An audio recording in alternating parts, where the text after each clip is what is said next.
महाराष्ट्र काय कर्नाटक काय सर्वांनी सबस्क्राईब करा खिलार महाराष्ट्राची शान आणि क्लिक करा बेल आयकॉनवर। एन्जॉय। मंडळी, मुलाखतीच्या सुरुवातीच्या टप्प्यामध्ये आज आपण या महाडिक कुटुंबाच्या दावणीची एक खास मुलाखत पाहिली। आज एक गोष्ट जर पाहायला गेलं तर प्रत्येक शेतकरी जेव्हा काम करत असतो त्याच्या घरातील मंडळी असतील, मित्रमंडळी असतील, गावकरी असतील, यांच्या बऱ्याच जणांची साथ त्यांची असते या कामामध्ये। आज आपल्याला सोबत युवराजचे मित्रमंडळी येते सोबत आहेत, आपण त्यांना काही प्रश्न विचारणार आहोत। कारण आज जर पाहायला गेलं तर वळू सांभाळतो तेव्हा त्या वळूच्या नादाने बऱ्याचशा कालवड किंवा गायी सांभाळल्या जातात, त्यांच्यापासून पैदास घेण्याचा प्रयत्न करत असतो। दादा, आम्हाला तुमचं संपूर्ण नाव सांगा। माझं नाव मुकुंद उमेश पवार, राहणार सदाशिवगड राजमाची, तालुका कराड, जिल्हा सातारा। आज युवराज यांच्या दावणीला जवळपास 2 कोसामधले वळू, एक जुना बैल, प्रसिद्ध चॅम्पियन बैल आहे। आज काय सांगता युवराजबद्दल, कसं पद्धतीने काम चालू आहे त्यांचं? ज्यावेळी आम्ही खिलार क्षेत्रामध्ये ज्यावेळी आम्हाला आवड तयार झाली, ज्यावेळी आम्ही स्वतः विचार केला की आपल्याकडे पण एक खिलार गाय असली पाहिजे, त्यावेळी सगळ्यात पहिल्यांदा आपण आपल्या भागात कुठल्या वस्तू चांगल्या आहेत याचाच अभ्यास केलेला। त्यावेळी युवराज महाडिक आहेत, आमचे मित्र धनंजय पाटणकर असतील, पिनू काका असतील, ह्या सगळ्यांची माहिती मिळाली। त्याच्यानंतर ना वळू कसा असावा हे बघण्यासाठी जवळचं क्षेत्र म्हणजे टेंबूज, त्याच्याबरोबर तेव्हापासून त्यांच्याबरोबर आहे आम्ही। आणि त्याच्यानंतर हा चनेगावच्या बैलाची पैदास घेतली त्यांनी। ही सगळी दोन्ही किती मेहनत चालू असते युवराजांची, तुम्ही पाहत असाल का आदनमधनं कामाच्या? आम्ही त्यांचे स्टेटस बघत असतो, बैल छकड्याला झुपणे असेल, नांगरटी चालवणे असेल किंवा धुणं असेल, त्यांच्या आईसुद्धा स्वतः बैल धुवू लागतात त्यांना।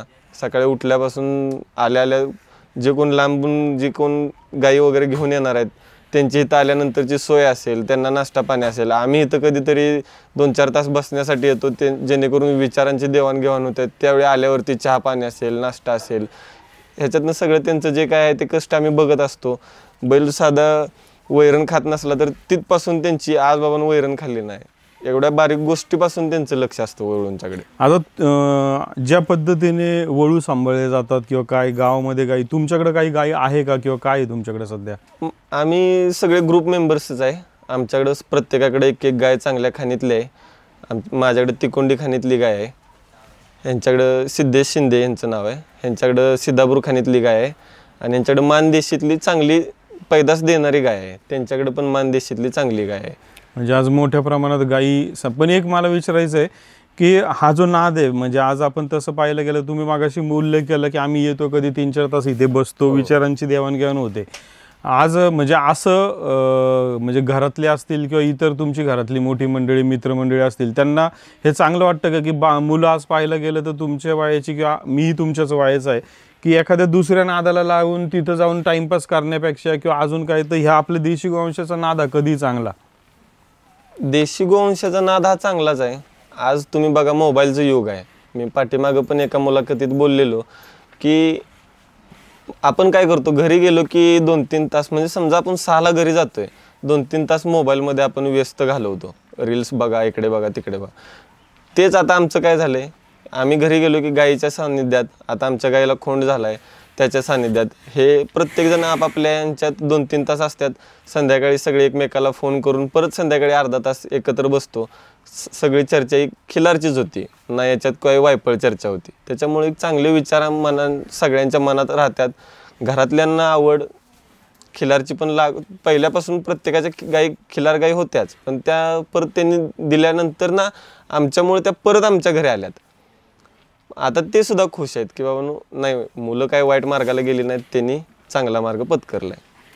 मंडळी, जसं आपण प्रत्येक वेळी सांगण्याचा प्रयत्न करतो की खिलार घराघरात, खिलार मनामनात, याचं एक उत्तम उदाहरण सध्या आपल्या समोर आहे की खिलार का सांभाळली पाहिजे।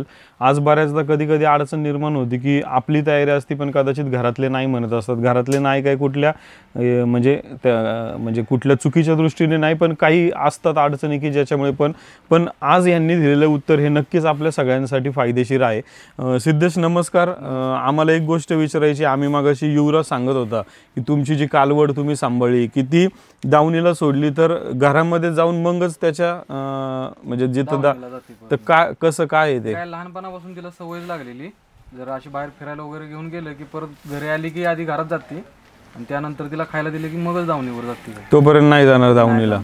जरी बाहेर घेतली घरात तरी बाहेर येत नाही, तिला खायला चपाती द्यायची मगच ती बाहेर येईल. किती दातीमध्ये कालवड आहे आता आता? आदत आहे कालवड. ओके. मग आता एक गोष्ट विचारायला गेलं तर आता ही आदत मधली कालवड आहे, घेऊन किती महिने आले तुम्हाला? घेऊन झाली की एक 1-1.5 वर्ष होत आली. मग आता आदत नंतर कदाचित पुढच्या वर्षभरात ती दात लावेल ना? आज 6-7 महिन्यात लावेल दात.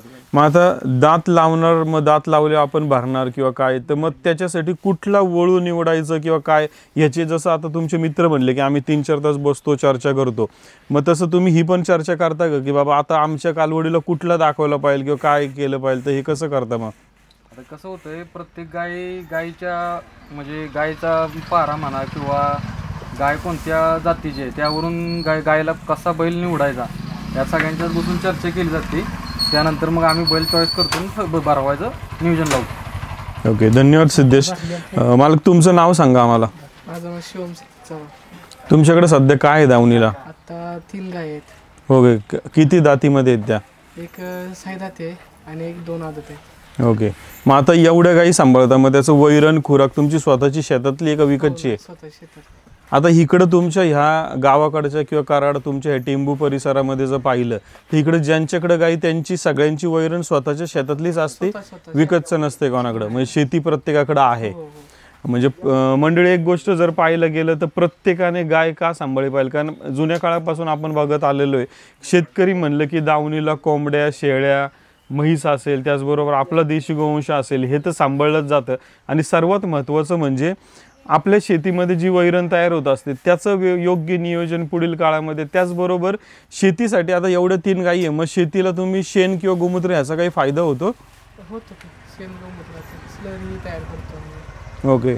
मग आपल्या देशी गाईचं शेण गोमूत्र वापरण्यात सगळ्यात बेस्ट आहे ते. मंडळी आज आपण प्रत्येक वेळी सांगत आलो, आज प्रत्येकजण म्हणतो की किती दूध खिलार देणार, मग त्याच्यानंतर आम्ही ती घेऊ का नाही, पण फक्त दुधासाठी नाही तर शेण गोमूत्र असेल. आज बरेच जण म्हणतात की खिलार दावणीला असेल तर आज दिवसभराच्या दिनक्रमातनं केव्हा आम्ही आमच्या कामाच्या व्यापातनं जरी तिथं आलो तरी त्या दावणीला आमचा सगळा जो काय म्हणू आपण म्हणजे आळस असेल किंवा एक त्रास असेल दिवसभराचा, शीण असेल, तो दावणीला येऊन निघून जात असतो. तर हे पण म्हणजे आरोग्याच्या दृष्टीने बरंचसं महत्त्वाची ही गोष्ट आहे मंडळी. त्यामुळे आवर्जून आपण देशी गोवंश सांभाळण्याचा नक्की प्रयत्न करू. मंडळी, या मुलाखतीच्या माध्यमातून आपण युवराज यांच्या येथे असलेल्या त्यांच्या मित्रमंडळींची माहिती घेत आहोत. फक्त देशी गोवंश सांभाळत त्याच्या मागं वाहत पण नाही जायचं की आपलं शिक्षण असेल, आपला कामधंदा असेल, हे देखील सांभाळलं पाहिजे. अथर्व, आम्हाला तुमचं संपूर्ण नाव आणि काय करताय सध्या, कॉलेज का काय चालू ती माहिती द्या. आता माझं नाव अथर्व उमेश चिन्ने, राहणार राजमाची. आता सध्या शाळा शिकत हा पण नाद करतोय. अथर्व, आता आम्हाला एक विचारायचं आहे की दावणीला तुमच्याकडे जसं काही म्हशी आहेत, काही गायी आहेत, मग हे सांभाळत असताना तुम्ही कॉलेज पण आता 11वी-12वी झाली, तर हे सगळं सांभाळून जनावरही सांभाळू शकता व्यवस्थित, म्हणजे शिक्षणाकडे दुर्लक्ष नाही होत. मंडळी, कायम आपण हे देखील सांगण्याचा प्रयत्न करतोय. नुकतंच आपण साताऱ्यामधील कोरेगाव तालुक्यामध्ये एक मुलाखत घेतली की जिथे आपल्याला एक शिक्षक भेटले होते की त्यांनी देखील संदेश दिला की शिक्षणासोबत आपलं देशी गोवंश आणि देशी गोवंशासोबत शिक्षण याची सगळी जोड आपण कायम साधण्याचा प्रयत्न केला पाहिजे. मंडळी, आपल्यासोबत कराड भागातील धनंजय आपले मित्रमंडळी येथले आहेत, तर त्यांच्या दावणीचं देखील आपण मुलाखत येत्या काही दिवसामध्ये पाहणार आहोत. धनंजय, नमस्कार. आता आम्ही नुकतीच युवराज यांची मुलाखत घेतली, काय सांगता युवराज यांनी ज्या पद्धतीचे वळू सांभाळलेत त्याबद्दल? आता तुमच्याकडून पण आम्ही तुमच्या दावणीला चांगली खोंड सांभाळलेली पाहतोय, तुमच्या दावणीची बरीचशी खोंड दुसऱ्या दावणीला जाऊन आज वळूचं काम करत आहे. तर वळू निवड करत असताना किंवा वळूची तयारी किंवा मेहनत किती कष्ट असतात यामागं? भरपूर कष्ट असतात.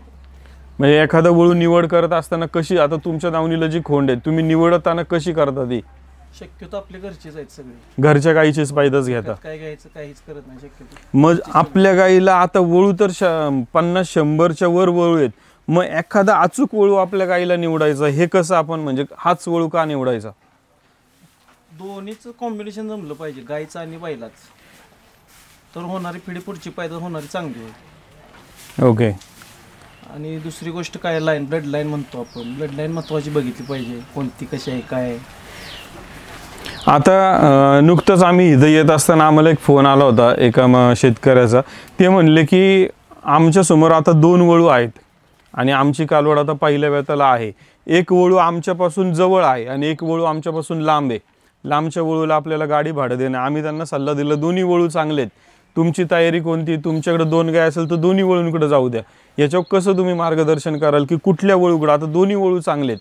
गायच महत्वाचं, गाय कशी आहे त्याच्यावर सगळं डिपेंड आहे. त्यांची गाय कशी आहे, गाय जातीला कशी आहे किंवा बैल कोणता, त्याला त्यांना आवडीच्या पेक्षा त्या गायचं आणि बैलाचं कॉम्बिनेशन कसं जुळतंय हे त्यांनी महत्त्वाचं पहिल्यांदा बघितलं पाहिजे, त्याचा अभ्यास केला पाहिजे. त्याच्यावर त्यांनी त्या बैलाची निवड केली पाहिजे, कोणता बैल सोडायचा.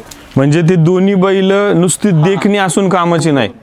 बैल सगळे चांगले आहेत, कोणत्या बैलाला आपण काय नाव ठेवत नाही, फक्त काय त्या गायचं आणि बैलाचं कॉम्बिनेशन ही झालं पाहिजे, मॅच झालं पाहिजे, त्यावेळेस तुम्हाला होणारी पुढची पैदास चांगली होणार नाही. पण आता समजा हा शेतकऱ्याचा ज्यांचा फोन आला तर ते कदाचित आपण नौखे किंवा ते अजून म्हणजे एवढं जे आपण आता चर्चा करतोय की त्यातली जी निवड करण्याची क्षमता त्यांची, मग त्यांनी कसं कोणाची मदत घेतली पाहिजे की बाबा आम्ही कुठं गेलं पाहिजे? शेजारी कोण खिलार पालक चांगला असेल एखादा त्याची ही घेतली पाहिजे जरा, म्हणजे त्याच्याशी बोलून जरा चौकशी करून ही करून मग बैल भरला पाहिजे. मंडळी खरं तर आपण यांच्या जास्त प्रश्न नको विचारायला, कारण यांची मुलाखत येत्या आठवड्यामध्ये आहे, त्यावेळेस आपण यांची अधिक माहिती घेऊया. मंडळी आता तसं पाहायला गेलं तर आज म्हणजे मुलाखतीमध्ये आपण सर्वांना काही प्रश्न विचारण्याचं कारण पण हेच असतं की आज प्रत्येकाच्या दावणीला पोचे तोपर्यंत वेळ लागत असतो. आज येथे सगळ्यांची भेट झाली आहे. आज आपल्यासोबत हे शेतकरी मालक, तुमचं आम्हाला पूर्ण नाव आणि सध्या तुमच्याकडे काय आहे ती माहिती द्या. अविनाश हरिभाऊ जाधव, राहणार बाबरमाचे, गे आपल्याकडे. किती जाती आत्ता? नाही आता झालेले जुळलेले. ओके, जुळली. किती वेळ तर झाली तिची तुमच्याकडं? 7 झाले माझ्याकडे. म्हणजे आदत असताना घेतली होती आपण? हो. कुठून आणलेली काय? नाही ते मित्राकडनंच घेतलेलं, तेव्हा काय ते लाईनचं ह्याचं काही ते हेच नव्हतं. मग तिची 7 वेत झालेली कालवड खोंड ही काय कामाला किंवा कुठं गेली ती पुढं? 2 खोंड कर्नाटकात दिली आपण शर्यतीला आणि 3 कालवडी मुंबईत आहे त्या.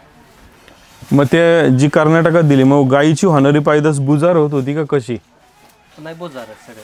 मग त्यांना वळूची निवड कुठले करायची तुम्ही मग की? नाही मग आता काय झालं, सगळ्यात महत्त्वाचं आता लाईन झाली आहे आपले आपले तिकोंडी लाईन ह्या झाल्या 5-7 वर्षापासून पुढं.